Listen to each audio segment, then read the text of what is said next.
guys, welcome back to the new video. I'm back with the latest update of झनक। तो guys, आप तो जानते हैं कि हिबा नवाब इस शो को अलविदा करने जा रही है 20 साल लीव के बाद।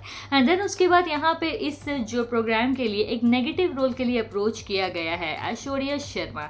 ऐश्वर्या शर्मा हमें गुम है किसी के प्यार पे एज अ पाकी कैरेक्टर जो नेगेटिव रोल था नजर आ चुकी है, और साथ ही हमें बिग बॉस में भी नजर आ चुकी है अपने पतिदेव नील भट्ट के साथ। अपार्ट फ्रॉम दिस इनके हस्बैंड जो है अभी हाल फिलहाल नजर आ रहे हैं मेगा बरसे में। एंड देन उसके बाद यहाँ पे इनको इस प्रोग्राम का अपॉर्चुनिटी मिला, बट इन्होंने साफ कर दिया इनकार, और ये बोलते हुए कि मुझे अपॉर्चुनिटी मिला बट मुझे नहीं करना है।